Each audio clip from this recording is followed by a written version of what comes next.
This is slide number 64 and I am your presenter Asloob Mudassar. Coherent systems and information processing. Coherent systems, you know, that are linear in amplitude. A coherent system is designed such that the maximum information from the object is collected and received at the image plane. So this is the fundamental rule, that we want to collect maximum information from the object. In a well-designed coherent system, amplitude distribution at the image plane may act as a reasonable replica of the object amplitude distribution. For certain input objects like that of high-resolution transmission amplitude grating under coherent illumination, the light in the higher diffracted orders of the outgoing beam may not be intercepted by the pupil of the imaging system due to its limited size, and information of the edges of the object contained in the higher diffracted orders is lost, and the resulting image appears as blurred version of the actual object. An object in the transmission mode is illuminated by a normally incident plane wave, and the field after the object consists of plane waves diffracted in the different directions from the different parts of the object with different amplitudes and phases. A well-designed coherent system should collect a majority of these diffracted orders and bring them into focus at the image plane, where there is a coherent addition of diffracted plane waves from the object. In a coherent imaging system, there occurs a plane called Fourier transform plane at the back focal plane of a biconvex lens, when the field incident on the object is a normally incident plane wave. The lens may be referred to as the Fourier transform lens. It collects all the diffracted plane waves from the object and brings them to focus at the Fourier plane. The data at the Fourier plane gives the Fourier representation of the object. Each Fourier frequency represents a diffracted plane wave of the object. The object information is segmented at the Fourier plane into Fourier frequencies. Manipulation or filtering of some frequencies completely or partially in amplitude or phase, or in both, which we refer to as the coherent information processing, can change the appearance of the amplitude image at the image plane. The discussion here is devoted to the information processing by coherent systems. Simple filtering with the coherent systems using amplitude filters.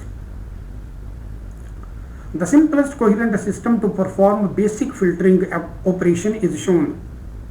For example, this one. The caption is a simple coherent system for optical filtering.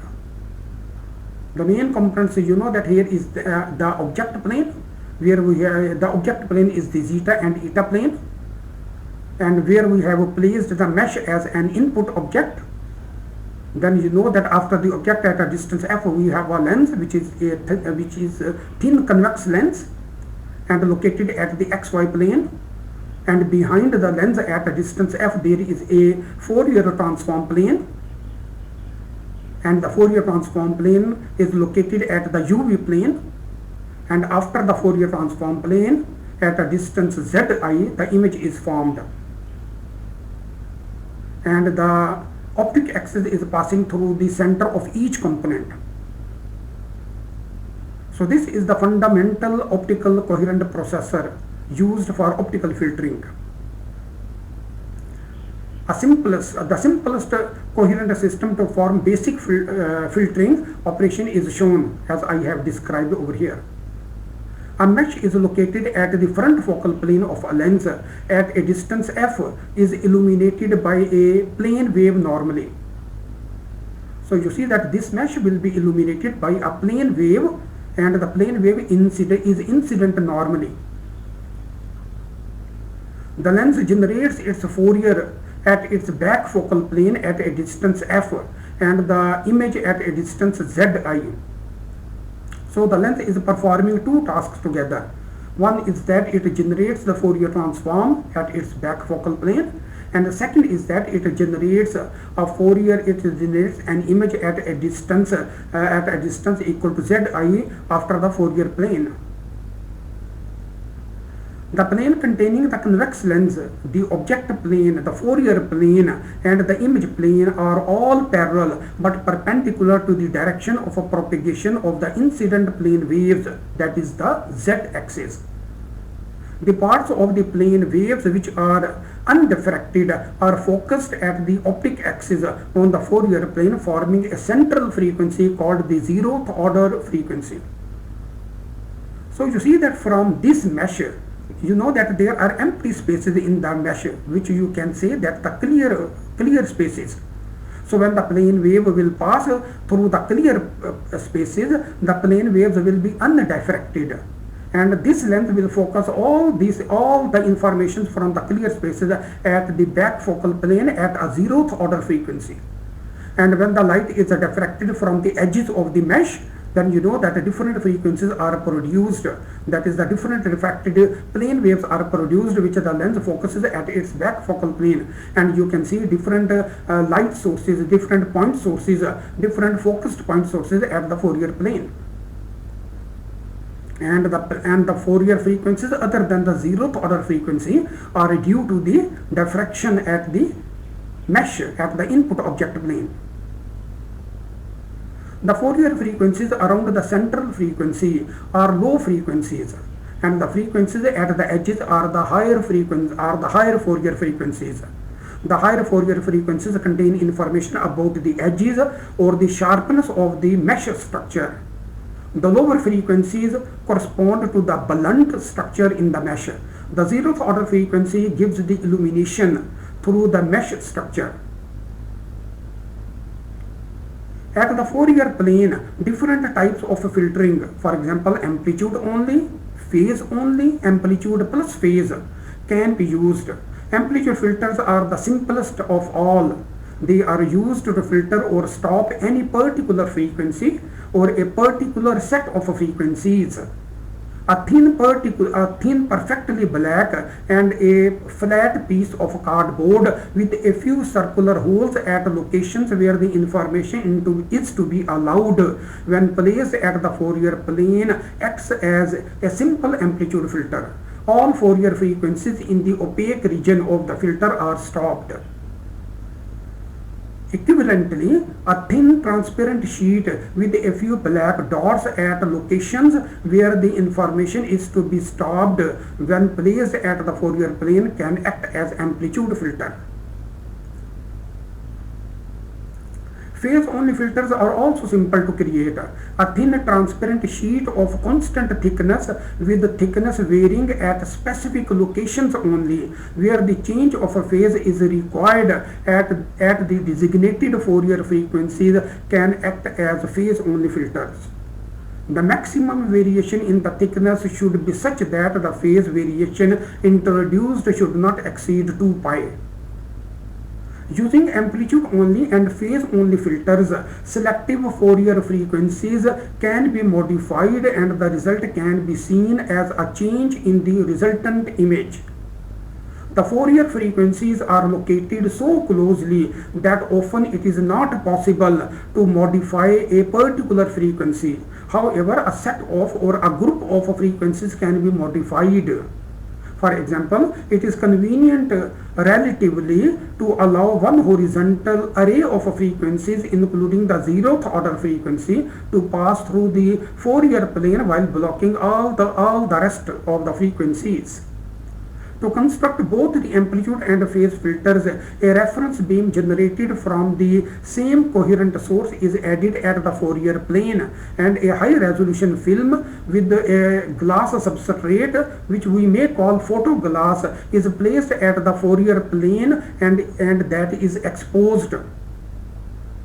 After development and fixation process, the film is referred to as the Fourier transform hologram.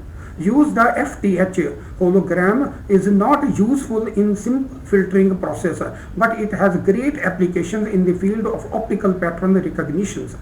Recording of the whole Fourier transform hologram in FTH is itself a great challenge.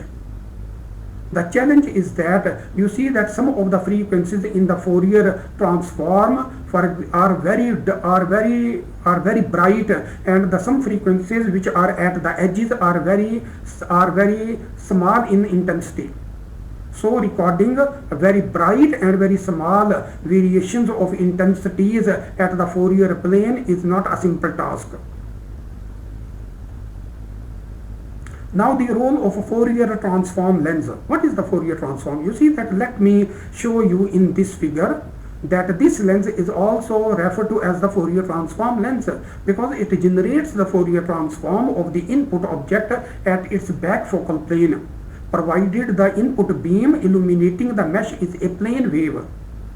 Then the Fourier transform will be observed at the back focal plane, that is at a distance f behind the lens.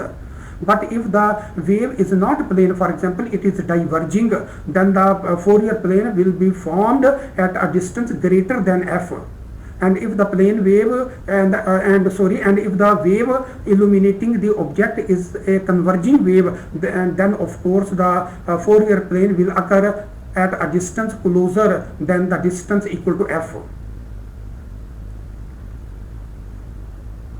So this is the Fourier transform, that lens that I have described just. So role of the Fourier transform lens, which we abbreviate as FTL, Fourier transform lens. It controls the size and resolution of the Fourier frequencies at the Fourier plane. If the FTL, that is the Fourier transform lens, has a relatively shorter focal length, it will be located closer to the input object and will collect more diffracted orders, and the higher frequencies at the Fourier plane will consist of a greater number of frequencies. However, with the shorter focal length, with the shorter Fourier transform lens, the Fourier frequencies are more closely located. That is difficult to resolve, or more appropriately, poorer in resolution. The image will be located closer to the lens. With Fourier transform lens of larger focal length, the lens will be at a larger distance from the input object and can miss some of the diffracted orders at a relatively larger angles. The resulting Fourier transform will consist of smaller number of Fourier frequencies. However, with the larger FTL, the Fourier frequencies will be more separated, that is better resolution among the Fourier frequencies. The image will be located at a larger distance from the lens. For a given focal length, if the size of a Fourier transform lens is larger in diameter, you see that here we are talking about now a diameter for a fixed focal length. So for a given focal length, if the size of the FTL is larger in diameter, the lens can collect even more diffracted orders, and the Fourier transform will consist of greater number of Fourier frequencies. Fourier transform lens, irrespective of its diameter, always generates a low band pass Fourier transform. Due to this, the resultant image is always compromised in sharpness. From the filtering point of view, two comparative Fourier transforms are important. One with a larger number of Fourier frequencies but with poorer resolution, and the other with a smaller number of Fourier frequencies but with a better resolution. One of the choices usually serves the purpose of optical filtering. Next, we want to show the filtering capability of the optical system shown on the next slide. A two-dimensional thin amplitude mesh as an input object is shown in the figure on the next slide. Its Fourier transform is shown in part B, with magnified central region is shown in part C. The horizontal, vertical, diagonal and low pass filter excluding zeroth order frequency are shown in parts A, C, E and G respectively of the figure. So this is the figure. You see that in part A, I have shown the mesh as an input object. So this is the mesh. acting as an original object placed at the object plane of the optical system that we have shown earlier. And in the B we have shown I have shown the Fourier transform of this mesh. So this is the Fourier transform in B. And in C I have shown only the magnified version, that is only the central part of this image shown in B, that is the central part of the Fourier transform is shown in C, which we say that the magnified central region of the Fourier transform. The caption is input object as mesh in A with its Fourier transform in B, and the magnified central part of the Fourier transform in B is shown in C.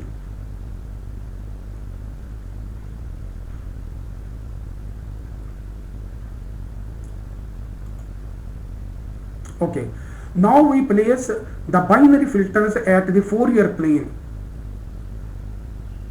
in the optical system shown earlier. These are placed one by one at the Fourier transform plane of the optical system. The filters are shown in the next figure. A, C, E, G are the filters applied to the Fourier transform plane in figure in the plane shown in figure B. That is, the filters will be applied at the Fourier transform shown in figure B. So A, C, E, G are the filters applied to the Fourier transform plane shown in B above, and the images produced are shown in B, D, F and H respectively. So you see that this is the filter. This is the filter A. The filter is shown in A. This is the horizontal filter. It will allow the 0th order frequency and all the frequency lying on the horizontal axis, and it will stop all the other frequencies which will fall under the black region or under the opaque region or black region. And you know that the corresponding image, so this filter A will be placed where? At the Fourier transform plane shown in B. So you see that only the central region, central axis, that is the horizontal axis, that is the Fourier frequencies in the horizontal axis in this clear aperture will pass, and the image is produced which is shown in B. Now in the C I have shown the vertical filter. So this filter will allow only the vertical frequencies in the Fourier plane lying at the vertical axis only. The rest of them are blocked by the black region, and the image which is produced is shown in D. And in E, I have shown a diagonal filter. It will allow only the frequencies passing through the diagonal region, including the 0th order frequency and the other frequencies lying along this diagonal line, which is the clear and transparent line. And all the other frequencies in the Fourier plane under the black region will be stopped, and the corresponding image is shown in F. And in G, I have shown a circular disc with clear aperture, and you know that at the center there is a black spot stopping the 0th order frequency. So only the frequencies in this clear region will pass, that is the Fourier frequencies in this clear region will pass except the 0th order frequency, because the central region is black, and all the other Fourier frequencies also in this black region will also be stopped, and the corresponding image is produced which is shown in H. So you see that in the H the image is very periodic. Okay, let's read the caption. Filtering at the Fourier transform plane. This is the simulated result. Horizontal filter in A with the resulting image in B. So this is the horizontal filter in A with the corresponding image in B. Vertical filter in C with the corresponding image in D. Vertical filter in C with the corresponding image in D. Diagonal filter in E with the resulting image in F. So this is diagonal filter in E with the resulting image in F. Low pass filter in G, excluding 0th order frequency with the resulting image in H. So this is, you know, that I have explained earlier also.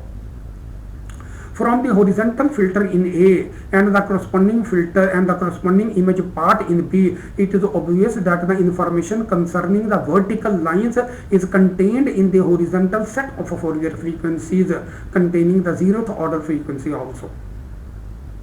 So you see that these vertical lines in the mesh will correspond to the horizontal frequencies, because the horizontal frequencies of the Fourier frequencies which will pass will give rise to vertical lines in the image. And similarly in C you will see that the vertical Fourier frequencies which are passed will give rise to the lines of the object which corresponds to the horizontal lines. And similarly the lines in the filter in the diagonal will give you the lines corresponding to the opposite diagonal direction. From the vertical filter in C and the corresponding image in part D, it is obvious that the information concerning the horizontal lines in the mesh is contained in the vertical set of Fourier frequencies including the zeroth order frequency. From the diagonal filter in part A and the corresponding part in F and the corresponding image in part F including the zeroth order frequency, it is obvious that the left to right diagonal lines in the input object are contained in the right to left Fourier frequencies including the zeroth order frequency. The low pass filter excluding the zeroth order frequency shown in part G gives an image shown in H with a two-dimensional arrangement of light spots, each of which is centered at the clear openings of the input mesh. A variety of such filters can be designed and required images can be obtained. The correct optical filtering technique has been used successfully in different disciplines, out of which filtering of unwanted noisy data from the photographs is worth mentioning. Next we present the theory related to the phase-only filters. Simple filtering with coherent systems using phase filters.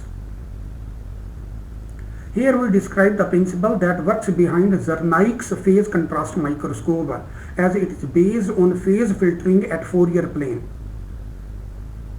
Slight variation in the thickness of a glass plate of constant thickness forms a phase object. A glass plate with few pieces of thin transparent tapes stuck at different locations may be a good example of a phase object.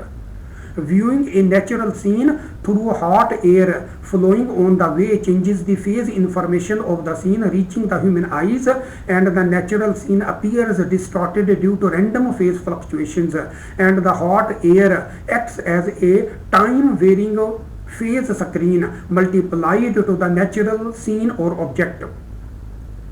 If the density of air, that is hot currents, varies smoothly in space, it can act as phase objects because such a variation is hard to detect using normal imaging systems. Ordinary imaging systems or microscopes cannot view phase objects. Zernike for the first time used phase filters to view the phase objects. In Zernike's method, a phase object is made detectable by using phase filters. Crystal clear thin glass plate placed at the Fourier plane such that the filter changes the phase of the zeroth order Fourier frequency by pi by 2 or 3 pi by 2, keeping the rest of them unchanged relatively. The phase objects can be viewed at the image plane.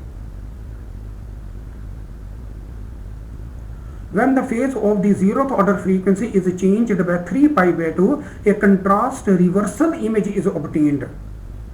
Using Zernike's method, a linear phase relationship between the phase change or thickness change at the object plane and the brightness at the image plane is developed. Now we present imaging equations for the Zernike method. Phi naught is the constant phase factor associated with the constant thickness of the phase object, and delta phi which lies between 0 and 2 pi and is much less than 2 pi. That is delta phi, that is a variation in phase is close to 0. Radian represents the phase variations or the thickness variations at the object. The phase transmittance that is TP, P stands for phase and T stands for transmittance. TP as a function of zeta and eta of the phase object can be written as given below. That is in equation number 1. So phase transmittance TP as a function of zeta and eta is equal to e to the power iota phi of zeta and eta. And this e to the power is because phi is phi naught plus delta phi as a function of zeta and eta. And you know that we can split this exponent into two from e to the power iota phi naught into e to the power iota delta phi as a function of zeta and eta. We have dropped the constant phase factor e to the power iota phi naught, and then we have written e to the power iota delta phi as a function of zeta and eta in the first row of the equation number 1. But you know that we can expand this e to the power iota delta phi as a function of zeta and eta can be expanded, and the first two terms in the Taylor's expansion can be considered as given in the second step of equation number 1. So Tp, that is the phase transmittance as a function of zeta and eta, is equal to 1 plus iota times delta phi, and the delta phi is a function of zeta and zeta and eta are the object coordinates. So this is the phase variation at the object coordinate. In writing equation number 1, we have dropped the constant phase factor e to the power iota phi naught and retained only the first two terms in the Taylor's expansion of e to the power iota delta phi as a function of zeta and eta, assuming that delta phi as a function of zeta and eta is small compared with 1. And its higher powers have negligible contribution. The coherent intensity image is given by the following relationship given in equation number 2. So the coherent intensity, COH stands for coherent. The coherent intensity is equal to the absolute square of the amplitude PSF convolved with the phase transmittance of the object, that is TP as a function of zeta and eta. The mathematical simplifications. For mathematical simplifications, we assume that the amplitude PSF of the coherent system may be taken as a delta function, under which the coherent imaging equation takes the following form. So you see that in equation number 2, to simplify the mathematics, we are treating the amplitude point spread function as a delta function. And you know that when the delta will convolve with the TP only, we shall get the TP only. So in equation number 3, we have written a coherent image as absolute square of TP only. And you know that TP as obtained in equation number 1 is substituted in equation number 3, and we have 1 plus iota time absolute square of 1 plus iota times into delta phi. And you know that this can be written as 1 plus iota times delta phi multiplied by the absolute square of this quantity. And if we multiply this one and again assume that delta phi is small compared with 1 and its higher powers can be neglected, we can approximately write it as that is the coherent intensity is equal to 1 plus delta square. The higher powers can be, and you know that here we can assume that this is equal to 1 because delta square is small compared with 1. So this coherent intensity will give you a constant brightness. 1 means a constant brightness at all points of the image as given in equation number 3. The constant term 1 in 1 plus iota delta phi, the absolute square of 1 plus iota delta phi is due to the undiffracted beam and contributes the 0th order frequency in the Fourier plane, whereas the term iota times delta phi arises because of the diffraction due to the phase object that contributes at the other Fourier frequencies except the 0th order frequency. Zernike introduced a phase shift of pi by 2 or 3 pi by 2 at the 0th order frequency, at the Fourier plane and observed the intensity image which in the two cases is given by. So I coherent, that is the coherent intensity, is equal to, you see that here we have placed it, here what we have is that here we have e to the power iota pi by 2 plus iota times delta phi as a function of zeta and eta and absolute square of this quantity. And you know that what we have done is that we have replaced actually 1. We have replaced 1 as, look at equation number 3 in the third step from the left. We have 1 over here, so we have replaced 1, that is 1 plus iota times delta phi, the absolute square of this quantity. We have replaced 1 by the phase value, which is e to the power iota pi by 2. And then you know that we have expanded that one, though this is a simple calculus, and the end result is that we have obtained the coherent image is equal to approximately equal to 1 plus 2 delta. This is given in the second step of equation number 4. And if you replace the 0th order frequency with the phase e to the power iota 3 pi by 2 and and expand the absolute square factor, you will get at the end in the second step of equation number 5, that is the coherent intensity is equal to 1 minus 2 delta. So in equation number 4 you have 1 plus 2 times delta. In equation number 5 you have the coherent intensity given by 1 minus 2 times delta. In writing equations 4 and 5, we have assumed a unit magnification system and thus represented the image plane coordinates by the object plane coordinates zeta and eta and ignored the image inversion. The above two equations can be summarized as follows. So I coherent as a function of zeta and eta is equal to 1 plus 2 times delta of zeta and eta in equation number 6, and in equation number 7 we have the coherent intensity as a function of zeta and eta is approximately equal to 1 minus 2 times of delta, and the delta is a function of zeta and eta.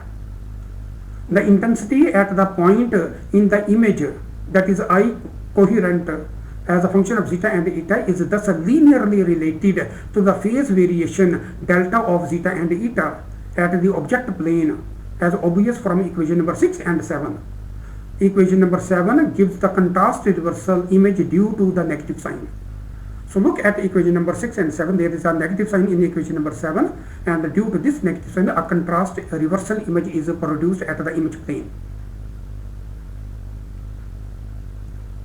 So let's first of all read me the caption. Image of the phase object. A phase object. So we have shown a phase object in A. Fourier transform of A, and in the B represents the Fourier transform of the object in A. C, image when the phase of the 0th order frequency is changed by pi by 2. So you see that in the C we have an image when we change the phase of the 0th order frequency by pi by 2. At D, what is we have D? D, image when the phase of the 0th order frequency is changed by 3 pi by 2. Over here in D, when the phase of the 0th order frequency is changed by 3 pi by 2 at the 0th order frequency, and the image in D is the contrast reversal of the image in C. So if you compare and D and C with C, you will see that D is actually a contrast reversal image of the image in C. And you know that this is the simulation, the result of the Zernike phase contrast microscope. So I have explained these results.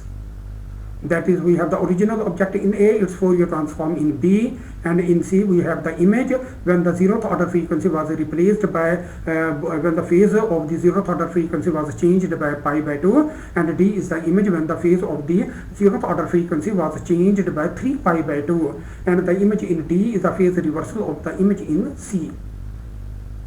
Or you can see that C gives you the original phase object corresponding to the image in A, whereas the D gives you the phase contrast of the phase reversal of the phase object in C, shown in A.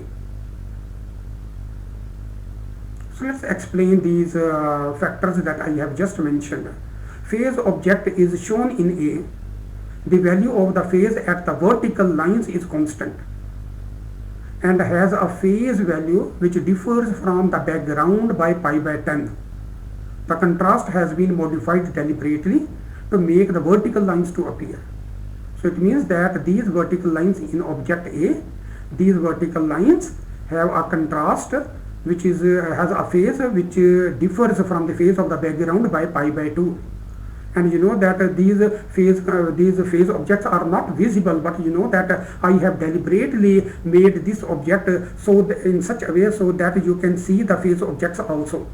But you know that in principle these phase objects are invisible to the human eye. Fourier transform of the phase object is shown in B. The zeroth order frequency is visible in the center of the image. The zeroth order frequency was suppressed deliberately in relation to other frequencies to make them viewable.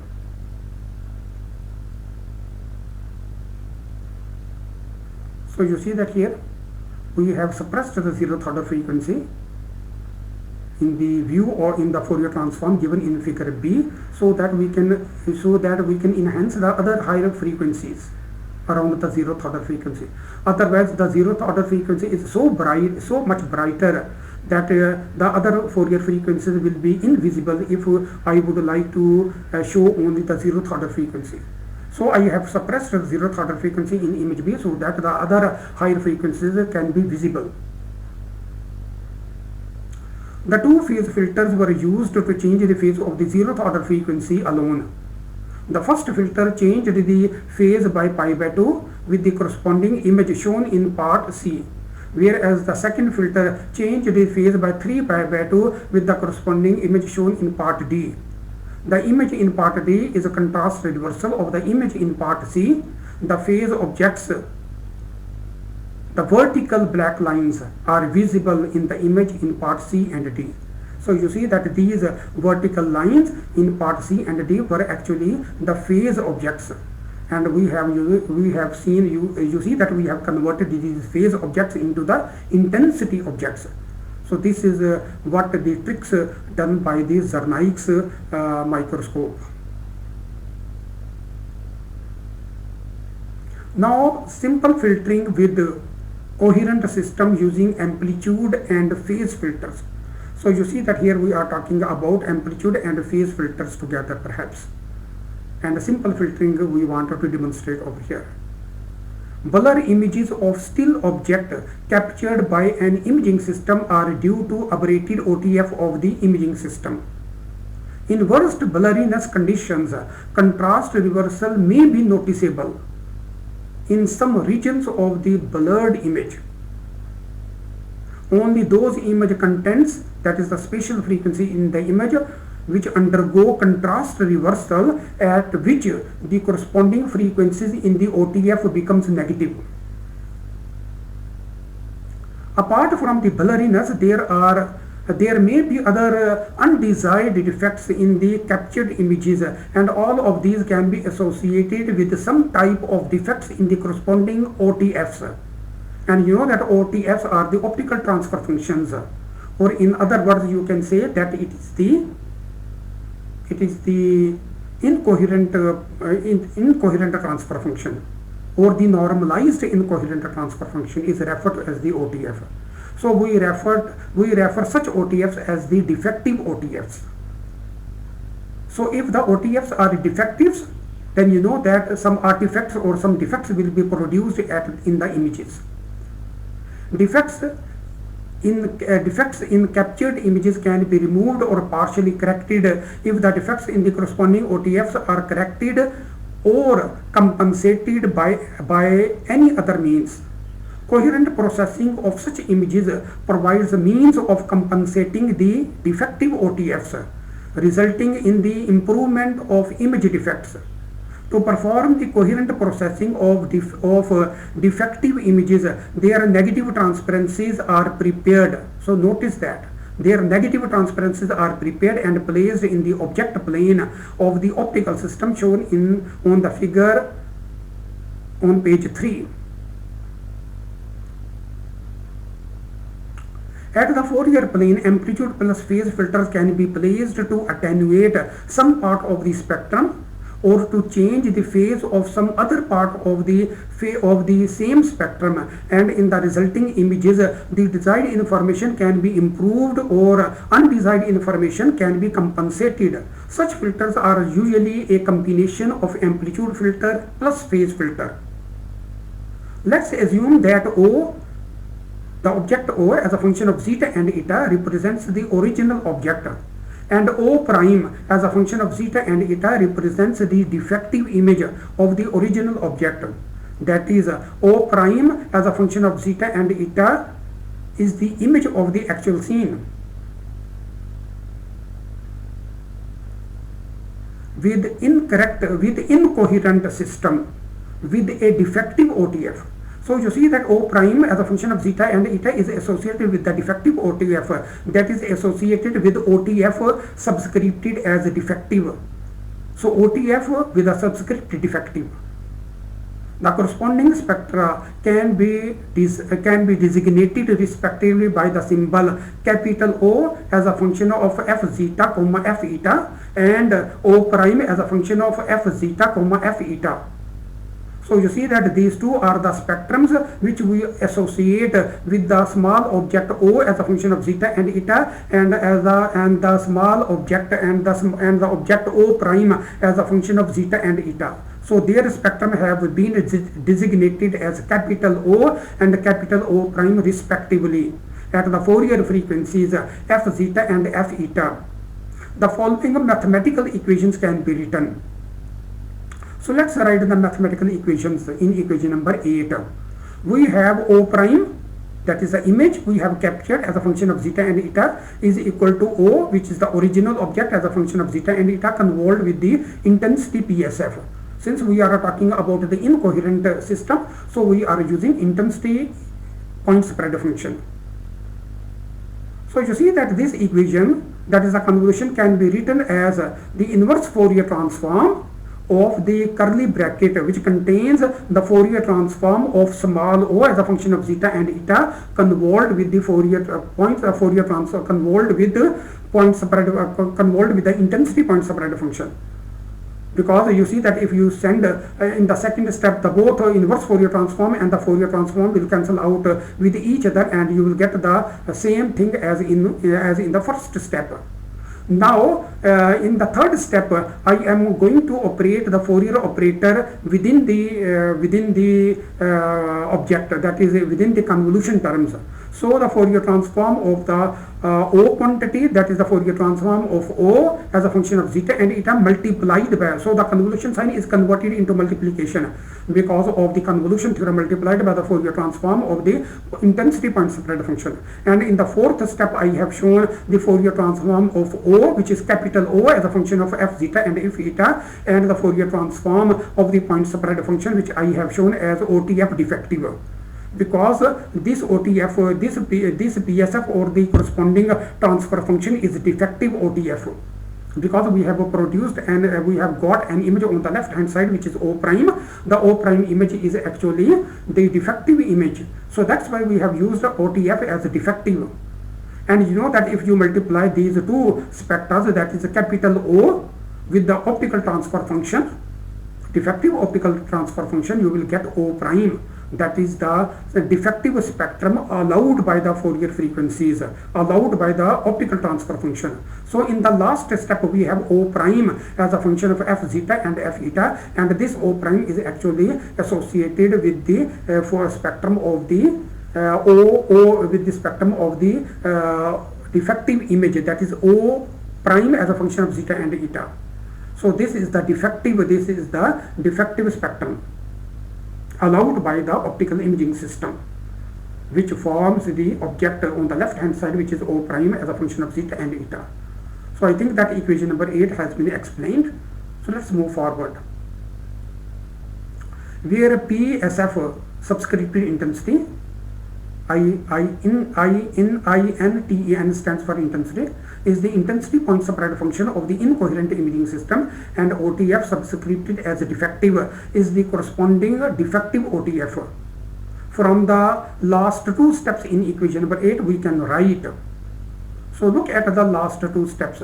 So the last step is O prime as a function of zeta and eta, and the second last step is O as a function of zeta and eta multiplied by the OTF defective. So I am setting the O prime in the last step to the O prime, and OTF is equal to the O prime and OTF in the second last step. So setting them together, I have O prime as a function of zeta and eta is equal to O as a function of zeta and eta multiplied by the O defective, and I have labeled this as equation number 9.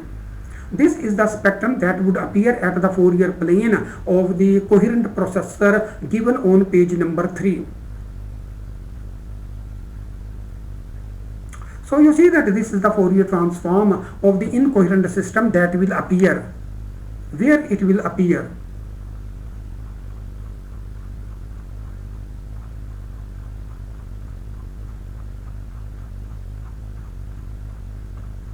So it will appear in the optical system, which I am going to show you over here at the Fourier plane. So this defective OTF will appear at this plane, and you know that we have to place some filter over here so that we can correct the defective OTF. So this is the Fourier plane where the defective OTF appears, and you know that this is the coherent processor. So here we shall place some our coherent, we shall do some coherent analysis and the coherent filtering so that we can correct our defective OTF. So we shall explain this through some mathematical equations. So you see that in equation number 9 we have this one. So this is the spectrum that would appear at the Fourier plane of the coherent processor given on page number 3. We further assume that capital F as a function of f zeta at f eta represents a complex filter.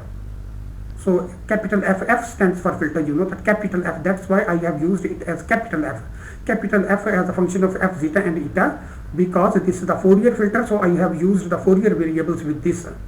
So it is represents a complex filter, a combination of amplitude and phase filter, which is placed at the Fourier plane. The filter f of f zeta and f eta is designed in such a way that the product OTF defective multiplied by the filter f gives the compensating OTF, which we label as OTF compensate, COMP, compensate, and corrects the abnormality present in the intensity OTF, that is OTF defective. So you see that this filter, which is being multiplied to the OTF defective, will try to produce an OTF which we have labeled as OTF compensation, compensatory OTF, which will compensate the defects. So OTF comp is the product of the incoherent intensity transfer function and the coherent amplitude transfer function. The spectral contents represented by O prime as a function of f zeta and f eta that contributes to the final image when the filter this is placed at the Fourier plane is given now by the following equation.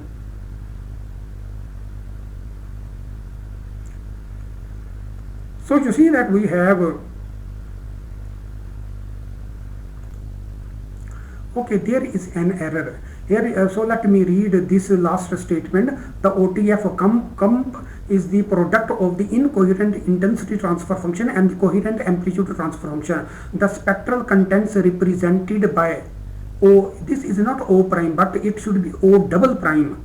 The spectral contents represented by O double prime as a function of f zeta and f eta that contributes to the final image when the filter is placed at the Fourier plane is given by the equation. So you see that make a correction that this is not a simple O prime but it is O double prime as given in equation number 10. So O double prime as a function of f zeta and f eta. O double prime, you know that is the spectrum corresponding when the filter is placed. So you see that on the right hand side we have the defective OTF, which is the spectrum allowed by the defective OTF, which is O prime as a function of f zeta and eta multiplied by the filter f as a function of f zeta and eta. So multiplication. So let me introduce the value of O prime over here, which is O as a function of f zeta eta multiplied by the OTF defective, and then you know that the filter at the end. So this OTF defective and f can be combined together to give a name at OTF compensatory. So OTF comp. So the last step of the equation 10 will be read as O on the left hand side O double prime as a function of f zeta and f eta is equal to O as a function of f zeta eta multiplied by the OTF comp. So this is the compensatory, and you know that O double prime will be the spectrum corresponding to the corrected image allowed by the system when the filter is placed. The coherent intensity image IC as a function of zeta and eta can be obtained from equation number 10 as given below. So using equation from because the spectrum you know that is known to us, that is O double prime is known, you know, then we can construct the intensity from that one intensity image. So IC, the coherent intensity as a function of zeta and eta, is equal to the inverse Fourier transform of the autocorrelation between these two spectra. So O double prime as a function of f zeta eta autocorrelated with O double prime as a function of f zeta eta. You can convince yourself that this is in agreement with the definition that we can obtain from the last step of equation number 11. So this is, you see that we have taken the inverse Fourier transform, and we have taken the autocorrelation of the spectra on the left hand side of equation number 10. Now going to substitute the value of this spectra for using equation number 10 in the second step. So O double prime is replaced by capital O and multiplied by the OTF comp, autocorrelated with again O capital O multiplied by the OTF comp. And you know that here we have converted this autocorrelation with the convolution sign in the third step, because we have taken the complex conjugate of that quantity on the right hand side, and of course this quantity is, you know, that even quantity. So assuming that this is the product of O and OTF is an even function, and also we have taken the complex conjugate of that one, and we have taken the convolution of sign there, because you see that the convolution of the quantity on the right hand side, if it is a complex conjugate and even also, then you know that the definition of convolution will be converted into autocorrelation. So we have the autocorrelation we have the convolution over here, and you know that the inverse operator can operate will give you the convolution sign will be converted into the multiplication sign using the convolution theorem as given in step number 4. So we have the inverse Fourier transform of one quantity multiplied by the inverse Fourier transform of the second quantity, which is now the complex conjugate of the previous quantity. So you see that each curly bracket we can now move the Fourier inverse transform operator inside that one. So we have the Fourier inverse operator of the first quantity, that is capital O, convolved with the inverse Fourier transform of the OTF comp.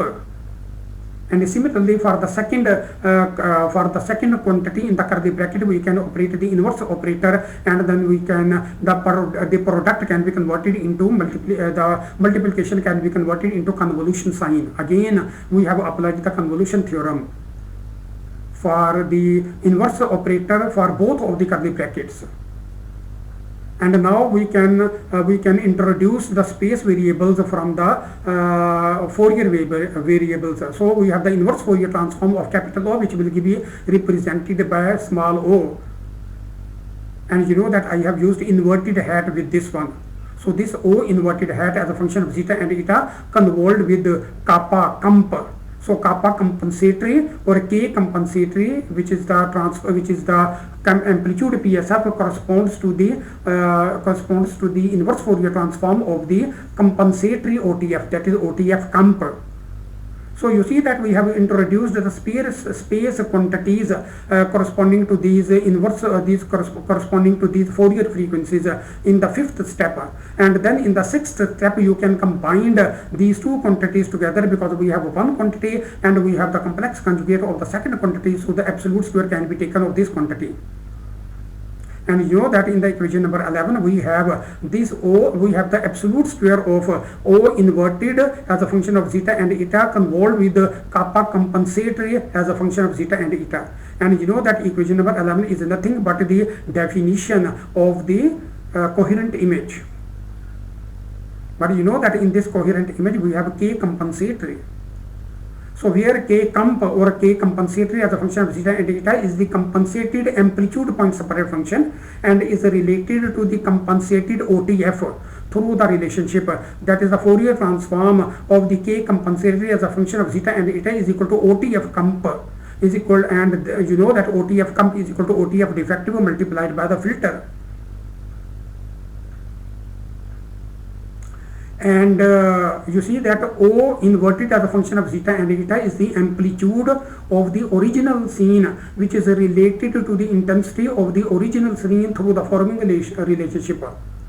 So you see that this is an amplitude image which is related to the original intensity image placed at the input object, as shown on the right hand side, is related with the absolute square of the amplitude image is equal to the intensity image.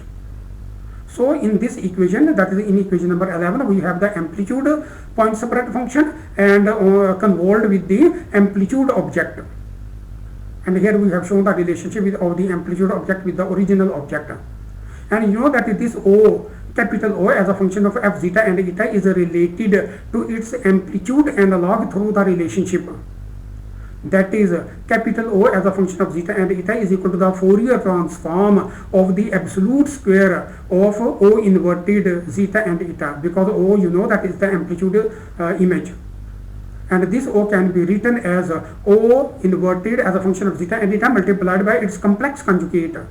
And then you know that the Fourier will take the Fourier of a first quantity, the Fourier, and you know that we can write in the third step the Fourier of these two quantities, that is the Fourier of a first quantity convolved with the Fourier of the second quantity, because in the second step these two, that is O and O conjugate, are multiplying with each other, and in the third step when the Fourier is taken they will convolve with each other. And you know that in the fourth step we can again convert this Fourier into the again we shall convert this convolution sign into the autocorrelation, because on the right hand side we have a complex quantity and at the same time the complex quantity is assumed to be even. So using this definition we have converted the convolution to the autocorrelation. So this is the autocorrelation, that is a capital O on the left hand side as a function of f zeta and f eta is equal to the autocorrelation of the spectrum corresponding to the amplitude image, that is O inverted as a function of f zeta and eta autocorrelated with its copy. Thus f as a function of f zeta and eta, which is our filter, is chosen in such a way that is the compensated amplitude, that is the PSF, and within the bracket we have K compensated, produces an improved or compensated coherent image.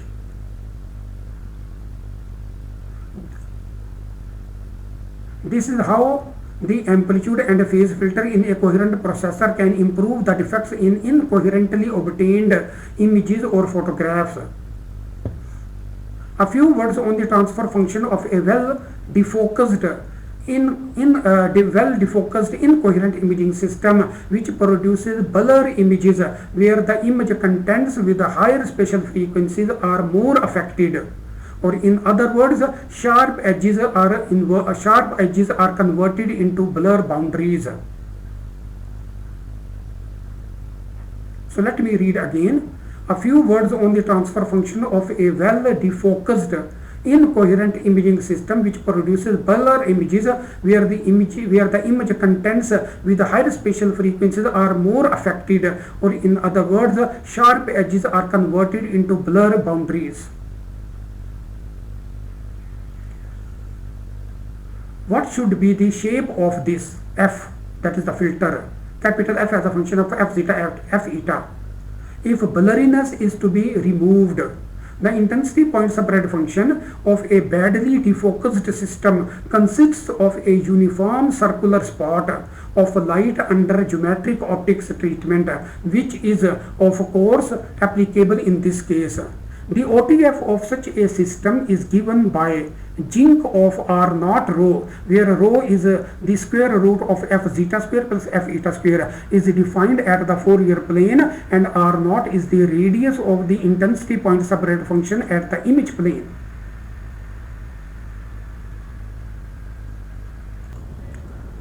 What should be the shape of f zeta, f eta? That is, what should be the shape of the filter if blurriness is to be removed? The intensity point spread function of a badly defocused system consists of a uniform circular spot of light under geometric optics treatment, which is of course applicable in this case. The optical transfer function of such a system is given by jinc of R naught rho, where rho is the square root of f zeta square plus f eta square, is defined at the Fourier plane, and R naught is the radius of the intensity point spread function at the image plane. In addition to blurriness, if the photographs have contrast reversal in some regions, then f of f zeta f eta be defined with the following features. Number A, to compensate blurriness, some absorption is set for the zeroth order frequency, which increases around the zeroth order frequency in the low pass band region, and for the rest of the region the amplitude transmittance of the filter is set to unity. This increases the weight of the higher frequencies in relevance to the lower frequencies and improves the blurriness at the higher spatial frequencies in the original image. The point B is to correct the image contents which have undergone contrast reversal. The corresponding frequencies in the Fourier domain needs to be phase shifted by pi. Thus, corresponding transparent region in f of f zeta f eta is thickened uniformly to produce a phase shift of pi with respect to rest of the Fourier frequencies.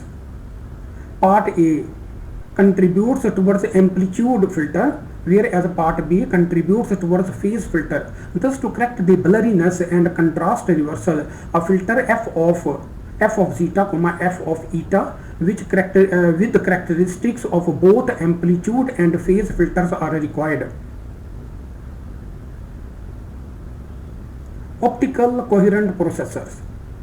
By optical coherent processor, we mean optical systems that are used for information processing. The optical processing is done at the Fourier transform plane. The experimental setup shown in the next slide is one of the coherent processors, but it has disadvantages in terms of uncontrolled positions of the image plane, and that the system occupies more space because the image is formed in the Fraunhofer region.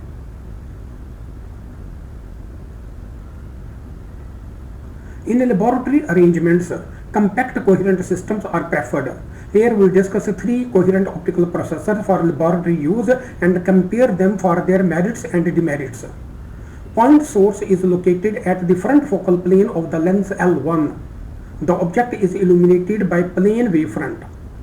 So here you can see that the point source illuminates the lens L1 with a spherically diverging wavefront, and the L1 is converting that spherical wavefront into the plane wave, and that plane wave illuminates the object plane.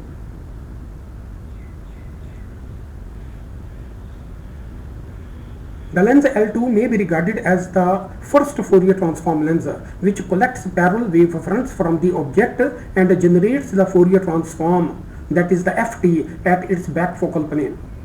So look at this diagram again. So L2 lens will collect the information from the object plane and will focuses them at its back focal plane, which is the Fourier transform plane. And you can see some of the Fourier frequencies at the Fourier transform plane. This is actually the coherent processor 1. And we are going to discuss 2 more coherent processors. That is a total 3 coherent processors, and we shall compare their performance. The object is located at the front focal plane of the lens L2 and the Fourier plane is located at its back focal plane. The image is formed by the lens L3. The image is formed by the lens L3. Look at this image. So you see that this image takes another Fourier transform of the Fourier transform plane of the data at the Fourier transform plane and converts them into the image at the image plane located at a distance f behind L3. The image is formed by the lens L3 which is behind the Fourier plane by a distance equal to f, and the image is formed at the back focal plane of the lens L3. The lens L3 may be regarded as the second Fourier transform lens. The lens L3 may be regarded as the second Fourier transform lens. So here L2 is the first Fourier transform lens and L3 may be regarded as the second Fourier transform lens because it converts back the Fourier frequency into an image. The space occupied by the system is 5f.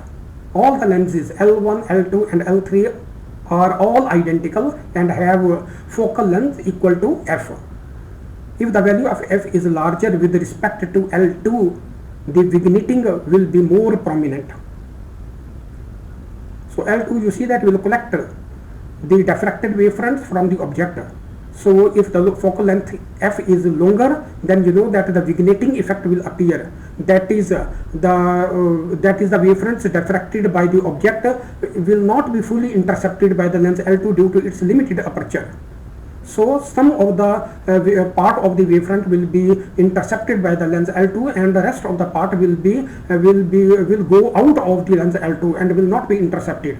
So the vignetting effect will appear if the focal length of the lens L2 is larger. So this was coherent processor 1. You see that this system is actually has a Fourier plane in between the lens L2 and L3 and of course the image plane. Now we concentrate on coherent processor 2. Point source is located. So let me show first of all the coherent processor 2. This is coherent processor 2. Look at here is the point source illuminating the lens L1 with the spherically diverging wavefront, and then L1 will convert the spherically diverging wavefront into plane waves which illuminate the object, and then you know that the lens L2 is located at a distance 2f from the object. It generates the Fourier transform of the object at its back focal plane, which is the Fourier plane, and then of course the image will formed at another f, that is L2. The object is located at a distance 2f from L2 and the image is also located at a distance 2f from L2. So the object and the images are at equal distance 2f from the lens L2, and in between L2 and the image plane there is a Fourier transform plane, as you can see. So this is coherent processor 2. Let's read some statements about it. Point source is located at the front focal plane of lens L1. The object is illuminated by plane wavefronts. The lens L2 may be regarded as the Fourier transform lens which collects parallel wavefronts from the object and generates Fourier transform at its back focal plane.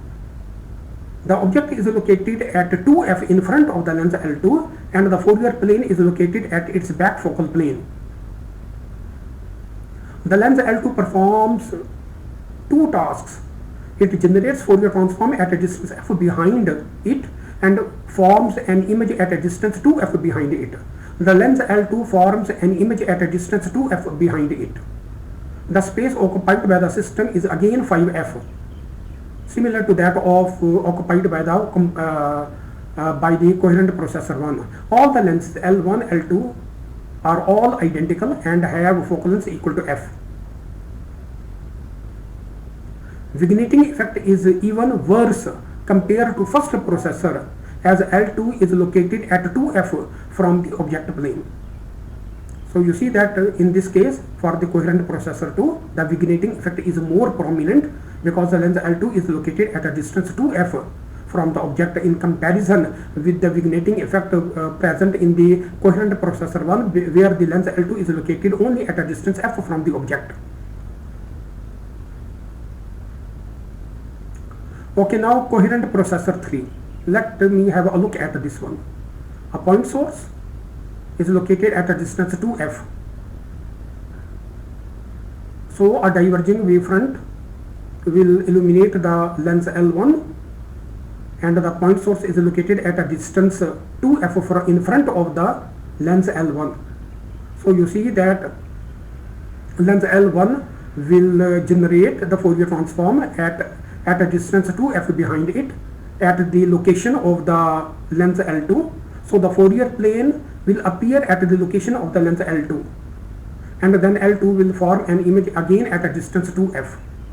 So here you see that the location of the Fourier transform is different. The location of the point source is also different in comparison with the coherent processor 2 and 3. So coherent processor 3, let me read some statements about it. Point source is located at a distance 2f from lens L1, and the object is illuminated by a spherically converging wavefront. So you see that since the point source is located not at a distance f but at a distance 2f in front of the lens L1, the L1s will not convert the diverging spherical wavefront incident on it to the plane wave, but it will convert the spherically diverging wavefronts into the spherically converging wavefronts. So the object will be illuminated by the lens L1 through a spherically converging wavefront. The object is located at a distance 2f in front of the lens L2, which you can see, and the Fourier plane is located at the lens plane. The lens L2 is placed at the Fourier plane and is not the Fourier transforming lens. So this lens L2 is placed at the Fourier plane. That is, both lens L2 and the Fourier plane coincide. So L2 will not take the Fourier transform of the data at the Fourier plane. So L2 is not a Fourier transform lens. You see that in processor number 2 and processor number 3, L2 was a Fourier transform lens. And the difference in processor 3 is that here L2 is not a Fourier transform lens. The space occupied by the system is 6f. So you know that more space is being occupied by this system in comparison with the processor, coherent processor 1 and 2. All the lenses L1, L2 are all identical and have focal length equal to f. There will be no vignetting effect in the processor shown as the object was illuminated by a spherically converging wavefronts. There will be no vignetting effect in the processor shown as the object was illuminated by a spherically converging wavefronts which reach to the Fourier plane unobstructed. So you see that the main advantage of this coherent processor over the first two processors is that the vignetting effect will not appear because the object is being illuminated by a spherically converging wavefront by the lens L1, and the Fourier transform is projected at the location of the lens L2. So all the data from the Fourier plane will pass through the lens L2. So no vignetting effect in the case of coherent processor 3. The images formed by each of the coherent processors are inverted and have unit magnifications. The images formed by each of the coherent processors are inverted and have unit magnification, which is common to all the three processors. However, the following imaging equation implies that the images have been considered as erect. So the imaging equation is I of xy, that is I as the intensity as a function of xy, is equal to some constant times the absolute square of the integral. Actually, so you see that this integral is actually representing the convolution. This is the convolution integral. So convolution between O and the kappa. So you are familiar with this integral. So this is the this is the convolution integral, double integral O at the coordinate zeta and eta and kappa at the coordinate x minus zeta, comma y minus eta, and integration variables are d zeta and d eta. So the absolute of this square, you can also write the second step in equation number 12 as in the symbolic form. So the actual equation is in the first step, and we can represent this equation in the symbolic form as so intensity is equal to constant times the absolute square of O as a function of zeta and eta convolved with the kappa as a function of zeta and eta. And you see that this is the coherent image.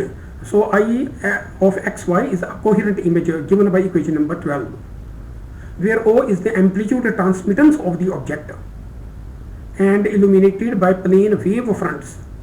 So you see that here one important thing is that the object has been illuminated by plane wave fronts, and the equation 12 is applicable only to the coherent processor 1 and 2 for the two different amplitude PSFs, kappa 1 as a function of zeta and eta, and kappa 2 as a function of zeta and eta.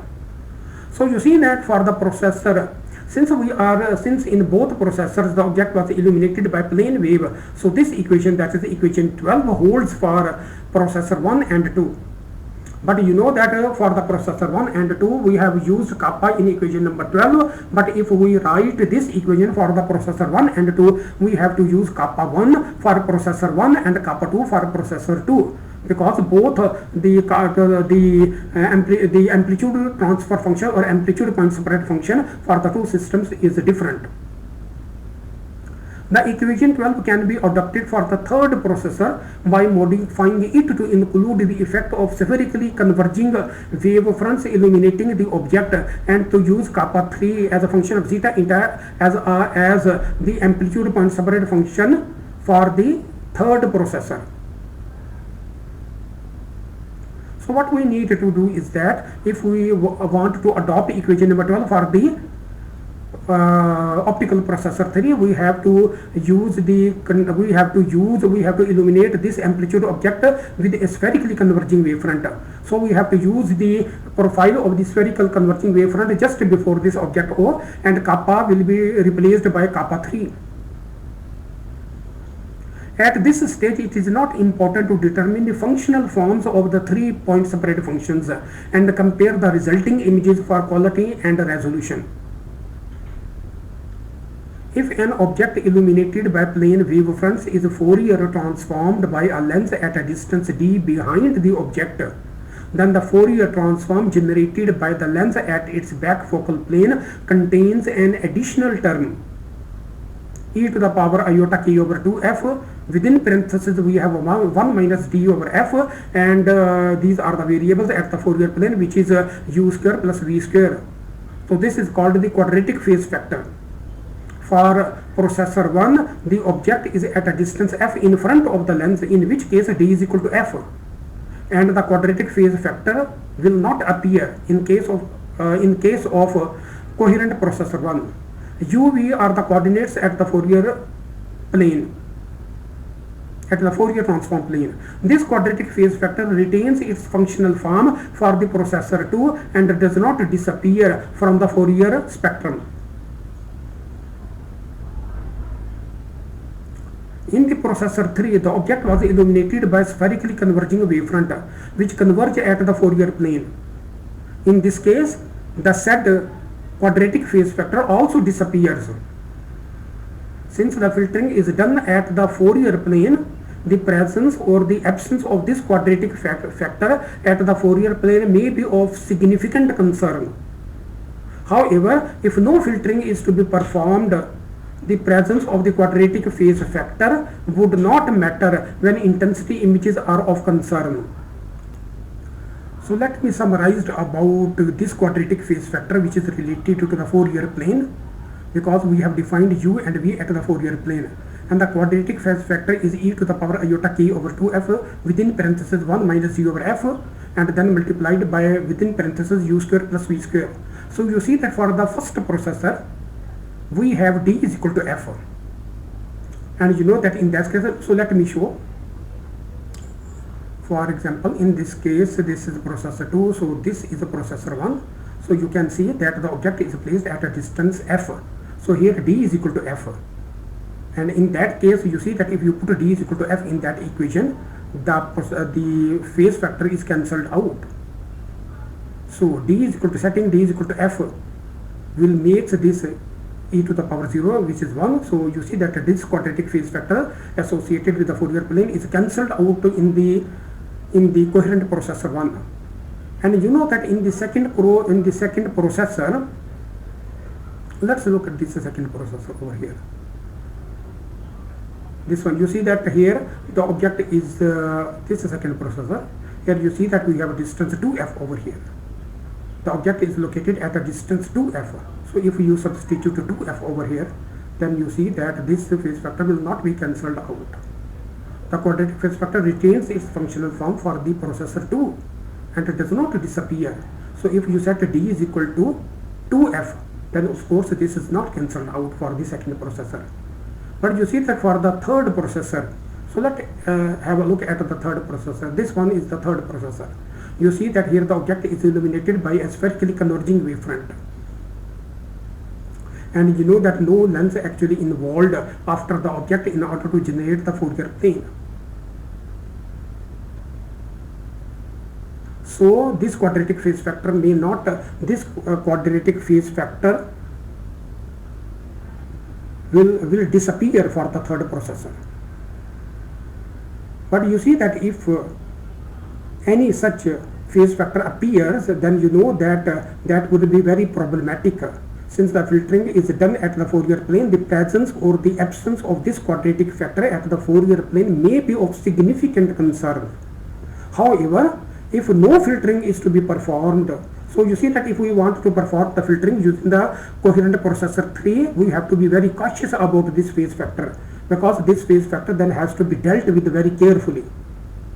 However, if no filtering is to be performed, the presence of the quadratic phase factor would not matter when intensity images are of concern. And you know that in the intensity images there is no this phase factor is automatically eliminated during the intensity measurement. But you see that if you want to record the intense amplitude of this one, or if you want to place some filters at the Fourier plane, then you know that you have to take care of this quadratic phase factor for the coprocessor 3, for the coherent processor 3. An object-related quadratic phase factor is e to the power iota k over 4f into zeta square plus eta square would appear in the amplitude imaging equation of coherent processor 2. This object-based quadratic phase factor is cancelled out in the third process due to the illumination of the object by spherically converging wavefronts. This quadratic phase factor can also be transformed to the image plane variables, that is e to the power iota kf into x square plus y square, provided the phase variation in the object region that maps to an ideal image point is a small fraction of a radian. So you see that this is very important, that this phase factor will appear in the third quadratic phase factor.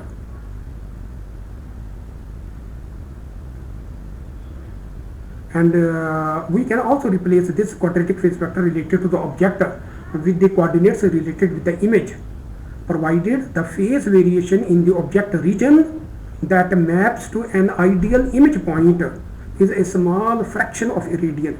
That is, if you have an ideal image point, trace it back through the optical system and find out the region on the object. And if in that region the phase variation is a small fraction of a radian, then you know that this replacement can be done. If a filter f as a function of u and v with a high space bandwidth product is used at the Fourier plane, the size of the object region contributing to the ideal image point would increase, and thus the object to image plane quadratic phase factor information will no longer remain valid, and the object based quadratic phase factor cannot be ignored. So let me read again. If the filter f with a high space bandwidth product is used at the Fourier plane, the size of the object region contributing to an ideal image point would increase, and thus the object to image plane quadratic phase factor transformation will no longer remain valid, and the object based quadratic phase factor cannot be ignored.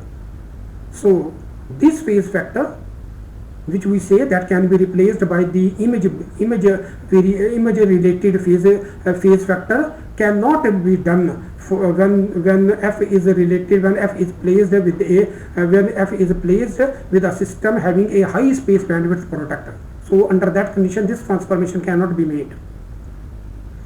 To remove this quadratic phase vector, one solution is to place a converging lens identical to L2 just after the object, producing an effect of illuminating the object with a spherically converging wavefronts. This will shift the new Fourier plane to further right of its present position. The location of the image plane will remain unchanged.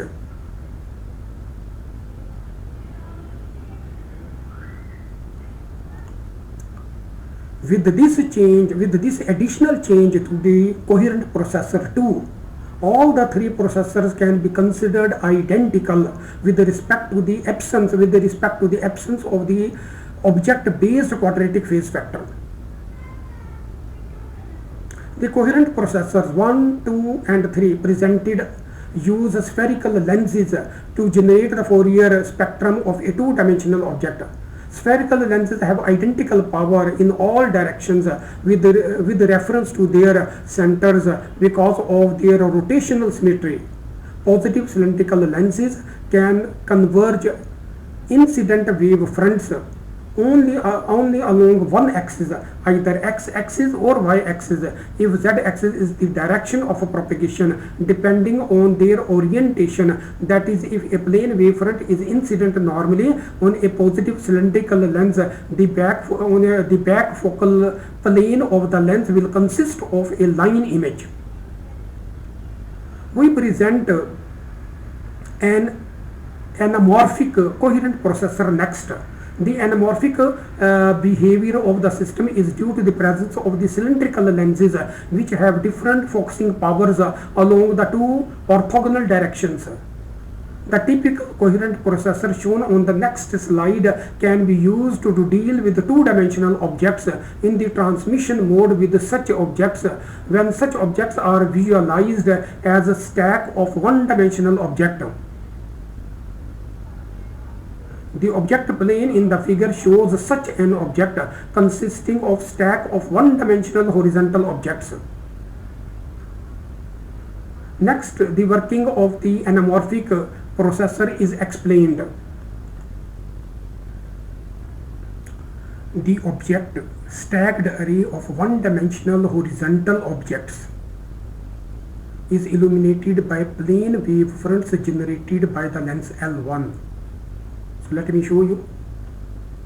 For example, over here, the point source generating spherically diverging wavefronts collected by lens L1. The L1, since the point source is located in the front focal plane of the lens L1, so L1 generates plane waves, and the object plane is illuminated by these plane wavefronts, by the plane wavefronts generated by the lens L1. So this is what I have said over here, that the object stacked array of one-dimensional horizontal objects is illuminated by plane wavefronts generated by the lens L1. And you know that this is not a simple object. It is many one-dimensional objects combined together. That is, a stack of one-dimensional objects combined together will give you the total object at the object plane. So the object stacked array of one-dimensional horizontal objects is illuminated by plane wavefronts generated by the lens L1. Diffracted plane wavefronts from the object impinge on the cylindrical lens, which has converging power only in the vertical direction. The plane wavefronts are converted by L2 into converging cylindrical wavefronts, which are focused by the lens L2 as the line images at its back focal plane, which can be observed by bringing a piece of white cardboard at the back focal plane of the lens L2. The length of each focused line is equal to the horizontal dimensions of the diffracted wavefronts. So let me have a look at this. So you see now this is lens L2, which will collect all the diffracted wavefronts from the object plane and will focus them at a line in the form of lines at its back focal plane. So these are the line images which are produced by the lens L2, and these line images are actually spherically converging wavefronts, you see, and then they will diverge out. So the cylindrical wavefront will travel from lens L2 to L3. So let me show. For example, this is the wavefront that I have shown. Propagation of cylindrical wavefronts between L2 and L3. You see that from the left, this is the converging spherical wavefront, converging cylindrical wavefronts, converging, and in the center it converges to a line, and then you see that it will diverge out on the right hand side, and that will become a diverging cylindrical wavefronts. So this is actually the propagation of the cylindrical wavefronts between the lens L2 and L3. So let me show you the optical system over here. So between lens L2 and L3, I have shown you the cylindrical wavefronts. How the cylindrical wavefronts will converge at the back at the plane which is located between the lens L2 and L3, and then beyond this plane towards the lens L3, the cylindrical wavefronts, the converging wavefronts will become diverging cylindrical wavefronts, as you see that I have shown over here. As we are considering the two-dimensional object as a stack of horizontal one-dimensional objects, we want to get rid of the diffracted wavefronts along the vertical dimensions, for which a horizontal slit is placed at the back focal plane of lens L2. This allows only those wavefronts diffracted horizontally by the object to reach the spherical lens L3 at the distance 2f from L2. The propagation of the cylindrical wavefronts between the L2 and the L3 region are shown in the figure. This figure, you see that I have shown the propagation of the cylindrical wavefronts between the lens L2 and L3. So you can see over here, if you wanted to place a slit over here, you can filter out by placing a horizontal slit over here, and you can select one of the focusing line over here, and that can be allowed to pass through L3 and so on. For explanation purposes, we divide the diffracted wavefronts from the object into two categories: those diffracted horizontally and those diffracted vertically. Since the coherent processor, as shown, deals with one-dimensional objects, and a one-dimensional Fourier transform of the individual objects is required, and the vertical diffracted wavefronts impinging on L2 need to be filtered, and for this purpose a horizontal slit is placed at the back focal plane of the lens L2, centered at the 0th order frequency. So you see that here we have explained that for example, we can place a horizontal slit at this plane, that is the plane located between L2 and L3, so that we can avoid the vertically diffracted wavefronts to pass through it, and only the horizontal information can be passed by placing the horizontal slit over here. And this is what I have explained over here.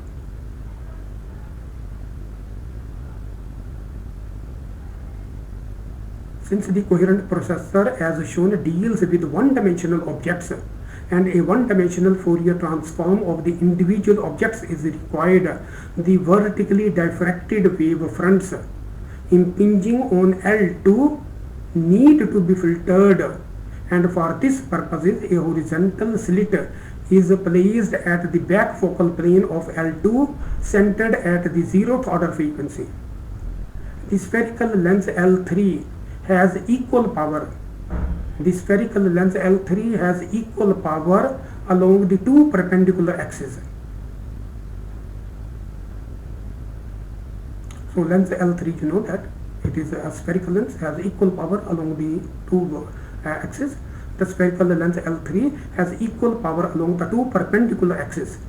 Along the vertical direction, the wavefront is transformed to nearly plane wavefronts, whereas in the horizontal direction it is first converged and then diverged, which is shown on the figure on the next slide.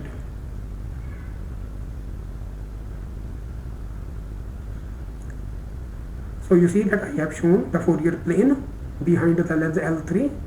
You can see the horizontal strips over here, and also the spherical lens L3 has equal power along the two perpendicular directions. Along the vertical direction, the plane wavefront is formed. The plane wavefront is transformed to nearly plane wavefronts, whereas in the horizontal direction it is first converged and then diverged, which is shown in the figure on the next slide. So you see that, as explained earlier, that between the lens L2 and L3, the cylindrical wavefronts will behave like this one. That is, they will first converge, will form a focus point, horizontal focus point, and then will diverge out as a cylindrical wavefronts. And of course, the last one will be incident on the lens L3. So the lens L3 will produce the object, will produce the data at the object plane. That is, the horizontal stacks of the object will be formed. And you know that if we place a horizontal slit over here, we can make a selection over here. That is, we can get rid of the vertically diffracted wavefronts emanating from the object plane, and only the horizontal information can be shown at the Fourier plane. So you see that after the formation of this Fourier plane, the second part of the optical system is shown over here. So this is the same Fourier plane over here. So starting from the Fourier plane onward, we have lens L4, which is again a cylindrical lens, and then you know that the lens L5, which is at a distance 2f behind L4, and then of course we have the image plane at a distance f at the back of the L5 lens. So this is actually an anamorphic coherent processor. Anamorphic coherent processor.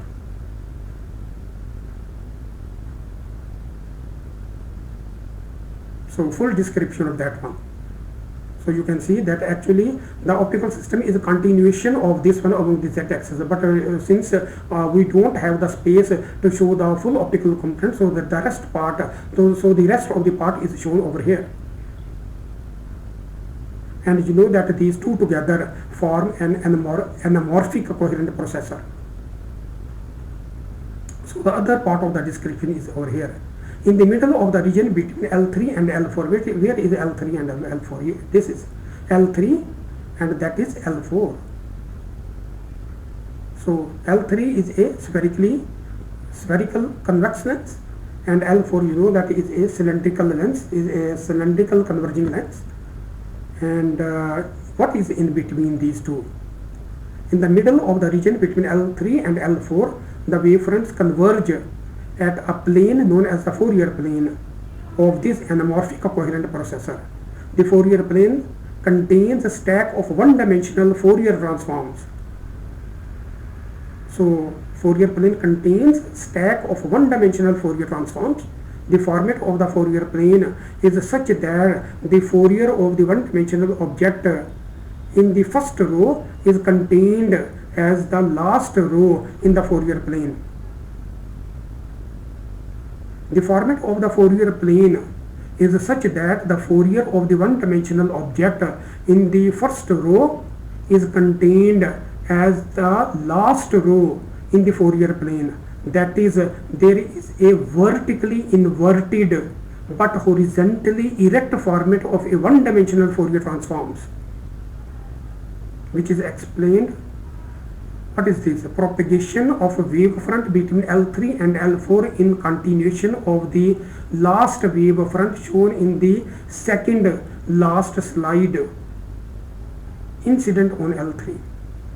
So you see that we have shown this wavefront between L2 and L3, and now in continuation of this wavefront, which is the wavefront at the rightmost, in continuation of that one, we show the wavefronts how they proceed further. So this is the wavefront, which is a cylindrically diverging wavefront.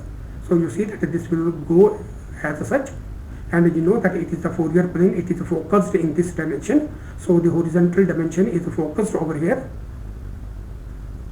So it is compressed horizontally, and then you know that after that it will expand horizontally, and then again the wavefront will appear like that. So propagation of the wavefront between L3 and L4.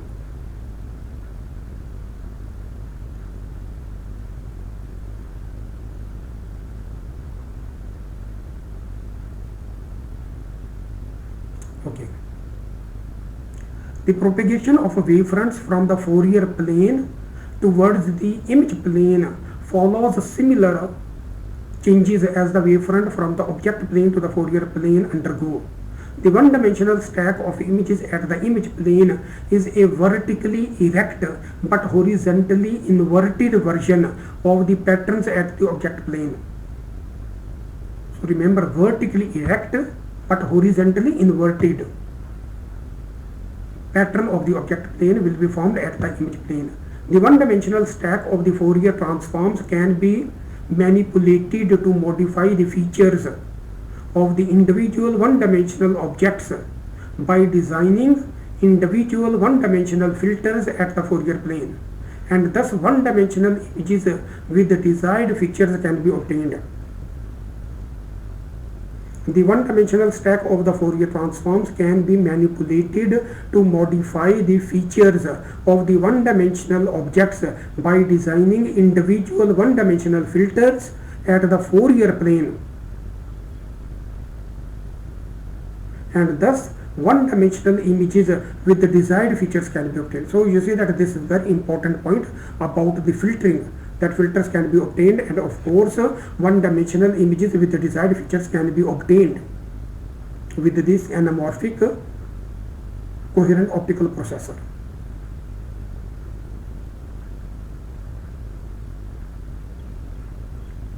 So this is the end of slide number 64.